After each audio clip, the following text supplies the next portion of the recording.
If you're just getting started as a wedding DJ, it is likely that you have scoured YouTube to try to find the right equipment to show up the day of the wedding with. You've probably spent time scrolling, looking at gear, analyzing gear. And in today's podcast, we're going to talk about how we would get started if we had to start it all over again and the best kind of gear to just get going with. If this is something that's interesting to you, go ahead and hit like and subscribe to our channel. We would love that. But secondly, right here in the link below, we've actually curated a gear guide for you. It's good, better, and then the best of the stuff that we use. Hopefully it'll be helpful for you. You can download it in the description below, and let's get going.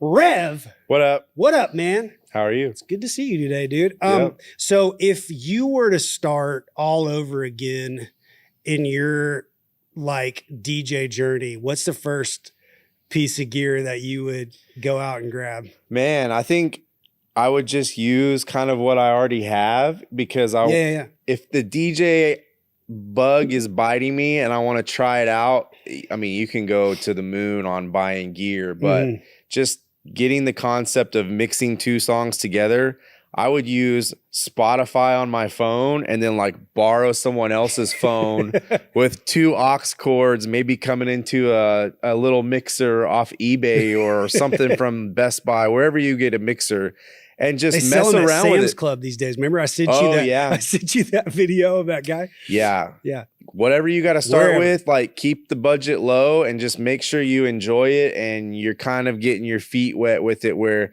you're putting two songs together. Like when I started out, I was using like a Sony Walkman CD player and my PlayStation 1. And Are you serious? Yeah. How did you make that work? I ran the two. I was running like a headphone cord to RCA and then the RCA out of the PlayStation into like a big Radio Shack rotary knob mixer. And I would get the same song on both sides and line them up where it was like synced. And I was like, okay. And there was no way to adjust pitch or time, or it was just like trying to find songs that went together and messing with it. I feel like such a like poser after hearing what you just said, because and that's like the truest form of DJing. And that's what I think I love about being a DJ so much is like the art form in and of itself requires, there are no rules. Yeah. You know what I mean? It's like, just get going. And like hearing stuff like that from you, from Rod, from people like that just get, I think if you're passionate about it, you just find some stuff at your house and like mess with it, and you can put some headphones on and you're just mixing sounds together. Like that's the goal. I mean, my son, we've got this little like Hercules one that we've got in our background. We've got a couple of those at the house and it's like Bluetooth. And now we're using that DJ app, that Algorithm DJ app. And Elliot loves it, man. I mean, he just, you know, the things that you can do right now are just like when you hear about putting two aux cords together and stuff like that. Like, it's just so easy for people to get going nowadays. Yeah, man. because you got to think, once you step up into the controller world, then you got to have a music library, you know, and you could go the Beatsource route, and that's pretty easy to get like all of that streaming going on a controller. But I think just using like two iPhones starting out, as crazy as that sounds, there's going to be people on the internet that are like, these two people are so crazy. There's no way I would do that. Or even like an app like you're talking about, Algorithm and those DJ apps. You just mess around with it on like an iPad. It's free, man. I mean, that's the thing. Like people ask me a lot. It's like, how do I get, it just seems like it's so expensive. How do I get into it? And it's like, it's really not. I mean, you can go get, if you have an iPad, you literally have all that you need. Like that's it. But that said, today I wanted to discuss what it would take for somebody to start doing private events, the gear that we would recommend that they buy, that they invest in, just to stop the scroll. I literally just wanted to save people hundreds of hours of time. And I think the first thing that I wanted to say is that it's like, there's never a perfect thing. You know, you and I talk about this all the time.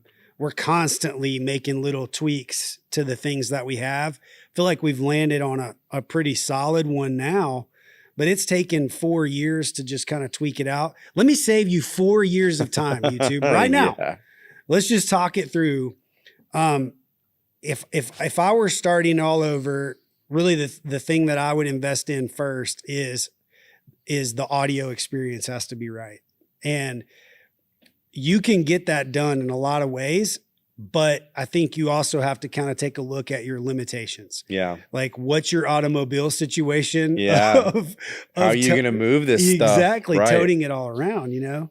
Like when I first got started, I had a truck. And so, man, I could pile as much in the truck as I wanted to do. But some of the people that might be listening to this, maybe they got a Scion XB 2006, Yeah. you know, maybe they got a Corolla. Yeah. I don't know what their situation is, but so that said, I would probably go the 112 route with that's it at the beginning, and then a table. What's the 112 again? I don't know what that is. Like an EV speaker that's a 112, like a 12-inch speaker. A powered. Yeah, powered situation, one on each side, on tripods. Absolutely no tripod skirts. Zero. Don't do it. But the tripods and a table, not a 6-foot table, but Walmart sells a really good one. Like, just go buy like a 3-foot table. I'd go all black. Yeah. First. What do you think? I like that. The speakers are probably going to be black. So if you match everything black together, it would look good. Yeah. I'd go all black there, and I would invest in a really good quality wireless microphone. Yep. So I would step up and I'd spend about at least $500. And I would get a good one that way you can grow with that. You know? So those are the two things, man. I mean, and you know, that set of speakers will cost you $400 a piece. Depending on the controller that you buy. I mean, we've got DJ teams that started out, even myself, SB3, that thing was $300. Yeah.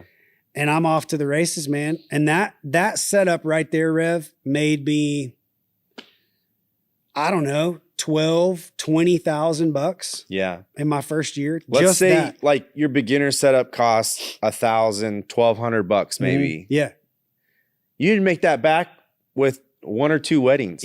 Exactly. Yeah. Exactly. And let me give people like the secret sauce.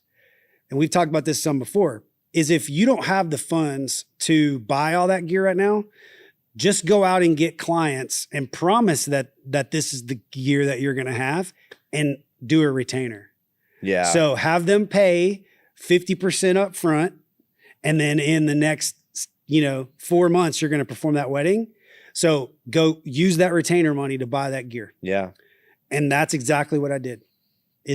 I made even it back. rent speakers. You can rent. You could get going. Yeah. So the first thing that I would do is I would invest in a set of speakers that are great, that can grow with you, that you could add low end to. So then the next thing would be subs, a pole in between, and then we can kind of start talking about setup or whatever. But what do you think, man? I mean, like, I like it. And then, speakers especially, you can sell those used and always upgrade and kind of bump it up to where you want to get. But like you were saying, you got to be able to move it around, and you might end up, one of the dilemmas we're in right now is van versus trailer. Yeah. And trailer's pretty versatile. Right. You can use a trailer a lot, but the problem with that is getting it in and out of places. Mm-hmm. It's a little cumbersome and tricky to back in, and you might get made fun of. Dude, I got to tell you a story. So when I first started, I had the truck, and I bought a little 4x6 enclosed like nose trailer. Yeah. And it was enclosed. It had a back door, but the back door was like 30 inches wide. Yeah. And then 3 feet tall. Yeah. And the first booth that I built that was on wheels, we'll link a guide. We'll put a picture at this point in the podcast. We'll put a picture there.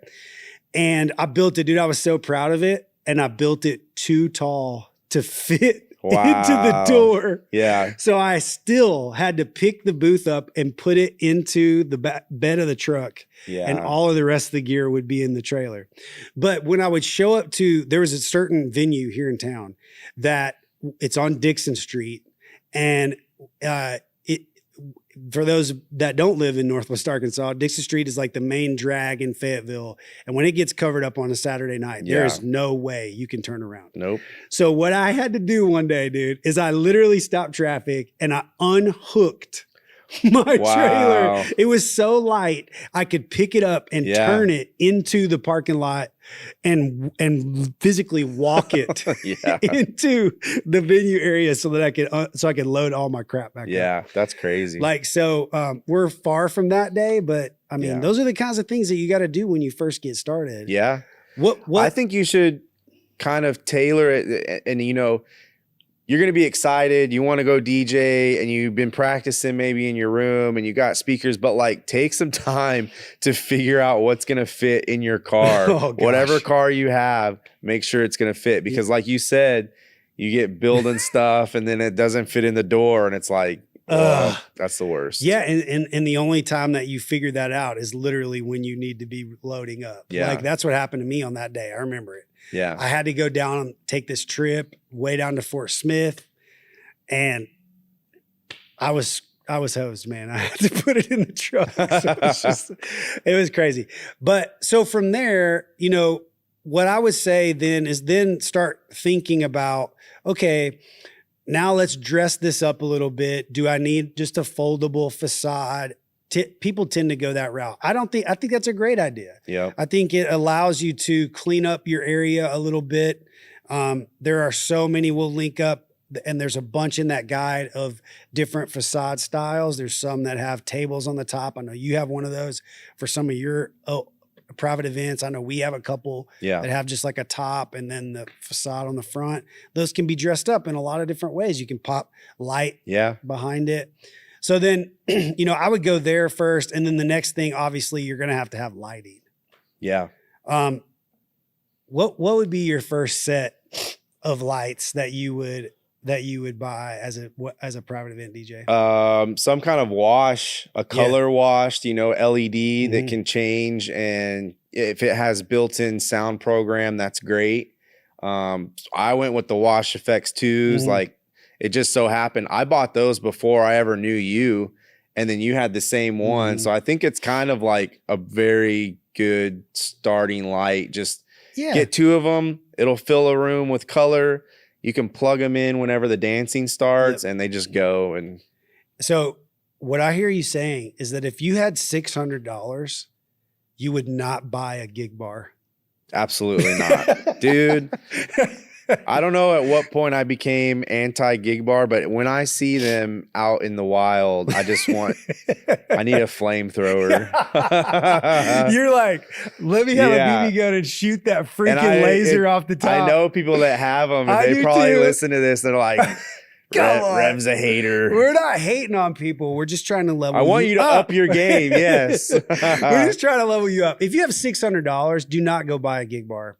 And the reason why is because it's distracting and it doesn't get the job done. And it aesthetically, it looks like you literally have a robot attached to your head on the top. Yeah. And I bought a gig bar. Let's just be straight up. YouTube podcast world. Like, I bought a gig bar for my first 10 months of operation, and I sold it. And then invested in Wash FX 2s. And it's like the Wash FX 2, they're so bright, man. Like, they're so bright. And we have had those for 4 years now. We've run hundreds of events through them. And the first one that broke was the one that you broke. I fixed it. A couple of weeks ago. I did not break it. I fixed it. And I will show a picture of me with this dissection of a LED light in the middle of the booth. Yeah. But let me tell you what happened with it quickly. Okay. I'm setting up, everything's good, and I go and I notice when I plug it in that it's in sound mode. So I go to the back panel to push the button to switch it over to DMX. Right. and the whole button panel just pushes into the unit. Like there's no screws holding it somehow, like they had fallen out. So the LED like little screen and all the buttons just go into the light. And I was like, cool. So I'm like, right before the wedding, I'm freaking out. Yeah, there was like 30 minutes till ceremony. No. And I still had to set up lights up and stuff, and nothing was connecting and working, and I was freaking out. And you were in like Little Rock or Conway or something. I remember that now. Yeah. So I was trying to get a hold of Brian. I was like, dude, can you bring me a new LED light? And then so I like said, screw it. And I started taking screws out of the bottom of the light and was able to reach in there and get it to DMX mode how I wanted it. And then I put the DMX Donner in it with it all taken apart, and it was like syncing up right. So I was like, all right, we're good. I just got to get it back together. But yeah. Here's the funny story about that is that somebody, a friend of ours, needed wash lights for their Easter program last week. And I forgot about that thing. And I sent that light with them. Oh, no. But no. The good news is they had 3 more. Okay. And they were good. But I was like, oh, man, if Rev knew this, he would be really mad at me. And I always text one of my buddies, Mike Romero, and I always say, you know, one day I will have a smooth wedding, but today is not that day. And it's like every time something happens. Well, and so like that's the thing. Like to get us onto the gear, it's like investing in the right gear is the only way to go. Yeah. Like get the right tools if you can do it, and stay away from gig bars, everybody. Yeah. And one thing I would say is, you know, let's say you've bought your speakers and your tripod stands. You can mount your wash lights on top of those speakers, and that's going to look way better than a gig bar. And you don't have to go buy some kind of truss or light stand. Mm-hmm. Just put them up on your speakers. Yeah. And it's a clean look, and you get the lights up in the air, and people will like it. Yeah, I love it. Before we went to our gravity stands, I used tripods for the Wash FX, and we had clamps, and I literally had to like invert the clamp because of the way that it would sit on the light. Oh yeah. And so I inverted the clamp and like just rigged it up in a way that it would stay. Would stay, and I would put the tripod behind the column so that it would be like peeking out like they do now. Yeah.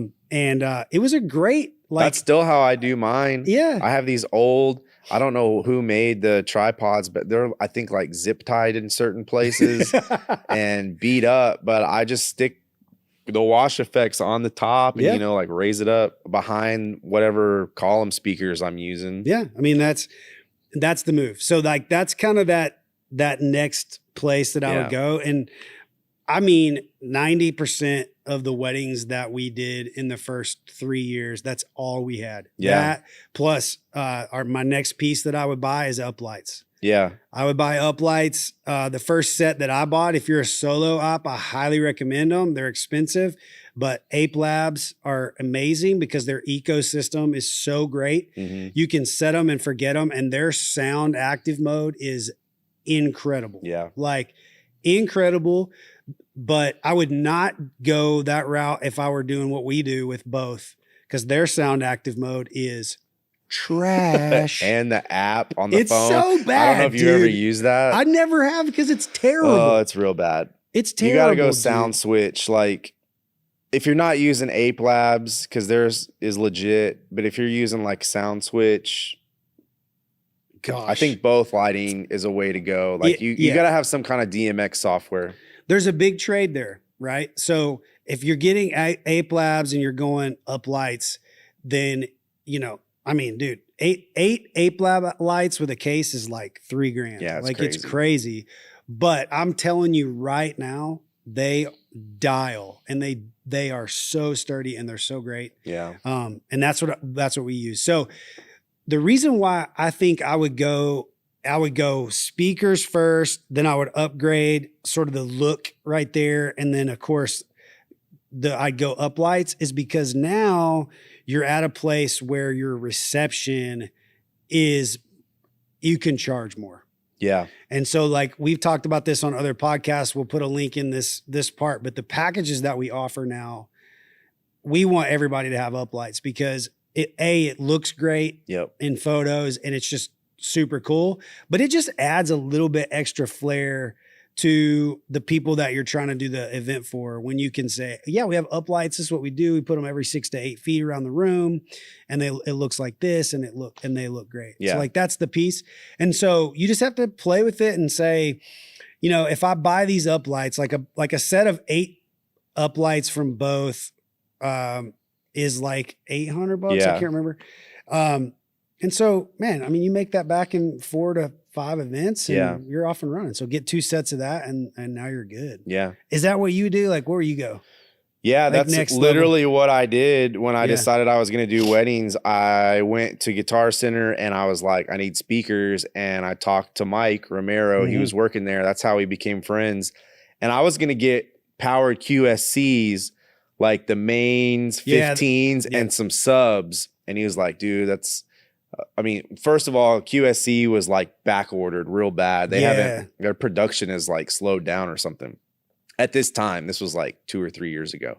And he was like, you need to check out these Bose column arrays, the L16 Pro.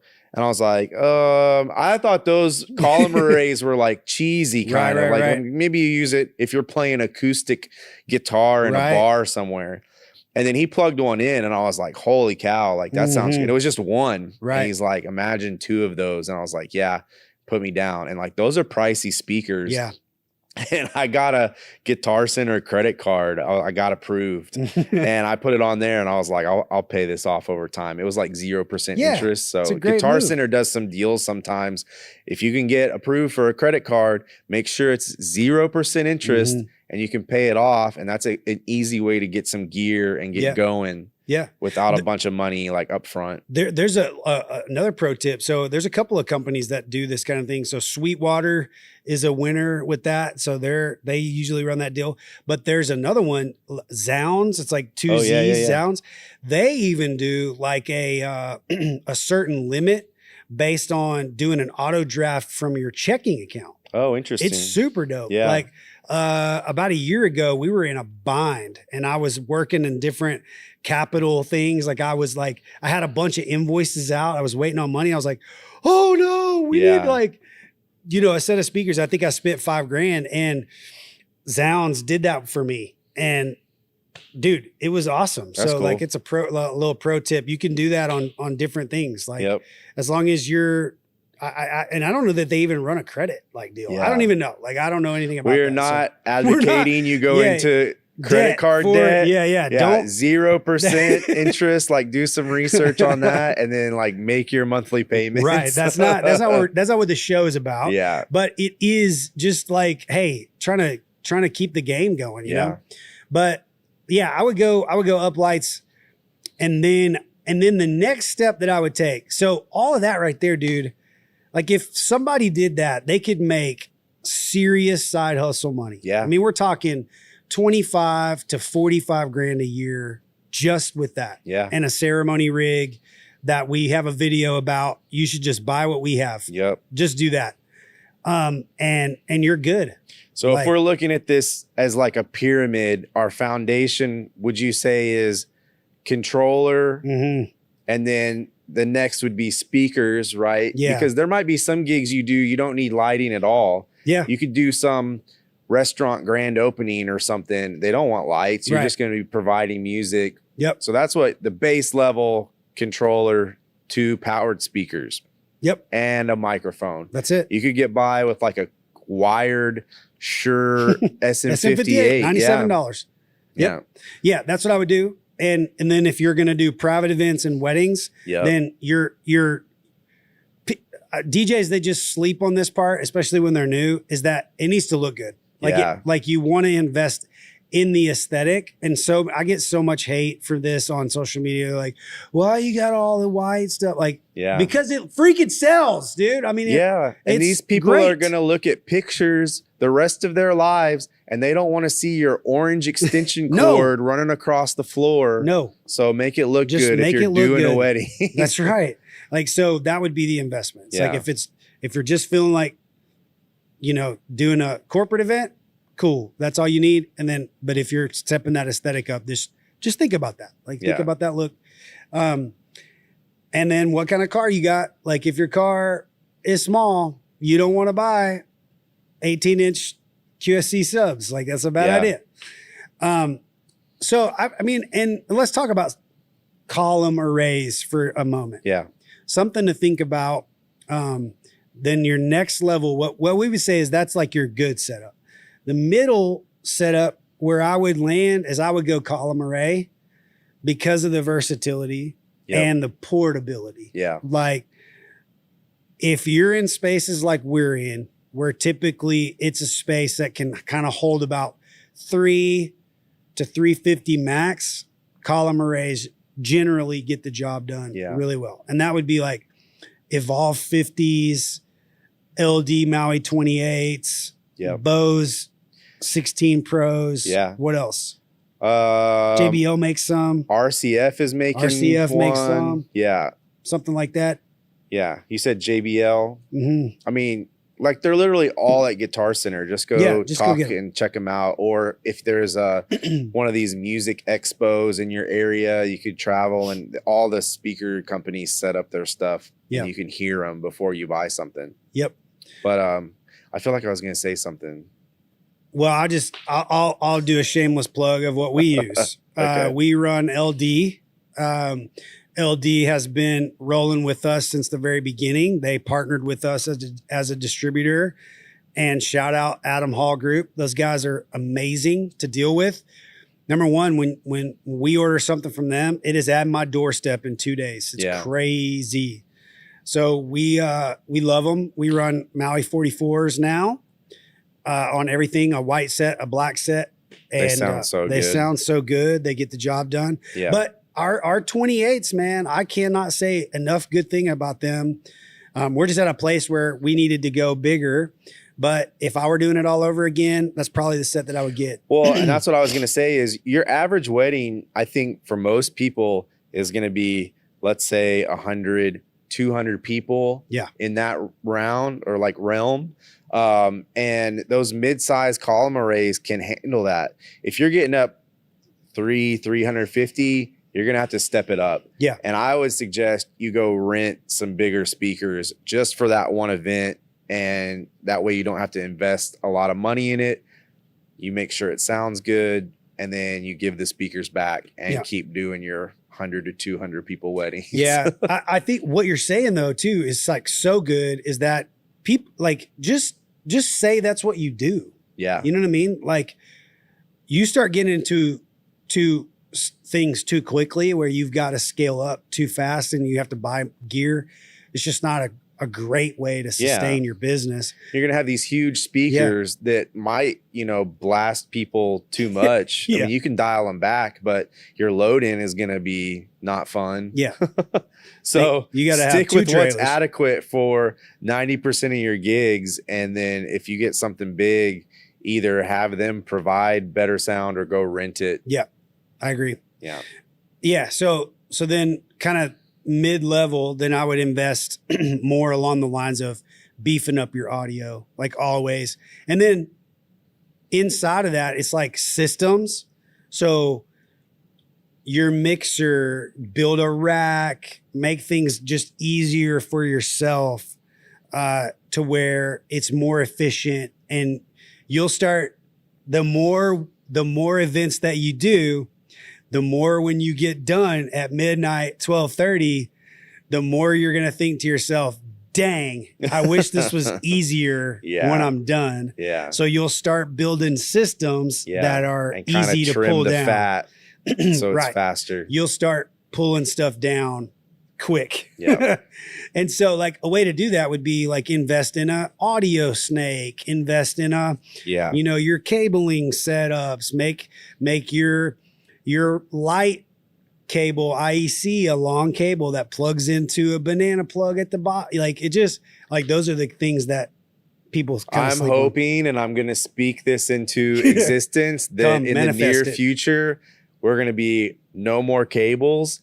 I mean, the lights we're running are already mostly battery powered and wireless DMX. And then all we got to do is someone's going to make a column array that is completely battery powered and wireless audio somehow. It's going to happen. Yeah. I mean, this, like, they're working on it. The stuff that has come out, like the 12-inch speaker sets have come out now. You know, you've got Evolve just stepped into that game. And I know Alpha Theta, whatever, Pioneer, I don't know what to brand it. They came out with one. Yeah. And it's kind of crazy, man. And I mean, you obviously have a backup, like it'll plug in if you need it to, but I can't imagine. Like it would be so dope. So, okay. So I would mid-level, I would go there. And then the next thing that I would do is I would go all in on a built out facade and step your controller up. Like I would go something that has stems buttons. I would go something that can, like a Rev 7 or if you don't want to do motorized platters, go like FLX 10. Yeah. Something like that. One thing that's like pretty crucial is whatever controller you're going to use, if you're doing like serious events, it needs to have XLR outputs. Yeah. Because Why? Tell us. It's just kind of the standard. When you get up to those bigger speakers, all the inputs are XLR. Yeah. And you're not going to be wanting to switch from RCA into, like, just go with XLR outputs. And like some of the lower end controllers have RCA outputs, and that's fine for, you know, at your house or if you're messing around or some small parties. But the bigger stuff, you want to have XLR. I would agree. And just because, like, I've found that the RCA, no matter how great the quality cable it says that it is, those are the ones that have failed on me. Yeah. Like when we still have a couple of DJs that run RCA out, and they are not doing that the rest of the year. Like we just have too many failures, and they go, the cables, they just go down. They're just they're not as good. So yeah, I love that. I think it's the right move. I would go that way. And then we have a couple of tutorial videos people can look at, or review videos, but we run a Pro X control tower or a Humpter B3 workstation in different colors. And man, I've been super happy with those. And good old Uncle Joe Bunn, he's got one too, man. Bunn Command Center. That thing looks dope. Joe Bunn, if you see this video, just know we're huge fans, and you can send those our way and we will take a look at those. Yeah, but we'll try it out. Yeah. But Horboard for bigger, bigger setups. And that's when you begin to get into that range of just being able to charge a lot more. Like your value. One thing just looks different. When I started up here, I had the dreaded 6-foot table, the plastic one, but I bought a scrim just for the table, not the speaker stands, but like a black scrim to go on the table. And like all my stuff was black, and it looked presentable for like what it was. And, you know, it was easy to move. So, you know, those 6-foot tables or a 5-foot, I think mine's actually a 5-foot table. And that's another thing. How you fit in the table in your car. Yeah. What are you going to do? Like, it needs to be one of those ones that break down. Yeah. Like these are all the things that, you know, people just don't think about. Yeah. And we're just, again, trying to save you from the scroll. Like we're just trying to give it to you. Yeah. Straight up. So like, that's where I would go. I would then just upgrade the look, and then begin to just continue to elevate your experience for people. Yep. Like as many things that you can add on. Like we've just introduced, and they've been around forever, but we're just introducing the CO2 cannon and photo booth and those kinds of things. But if it were me, and if I were starting all over again, I would focus on a simple reception and ceremony setup. Keep it simple. You don't have to go crazy. You can make a ton of money as a solo op with that right there, that setup.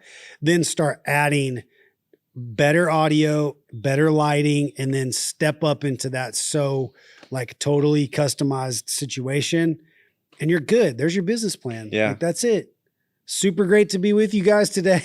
Yeah. Anything you want to add? Like, I don't know, man. I feel good about where we landed with. No, I mean, I think that covers all of it as far as gear wise. And, you know, in some of our other podcasts, we've talked about how you present yourself and your brand and all. That's a whole nother area. And then, you know, giving the couples or the business, whatever, the best experience.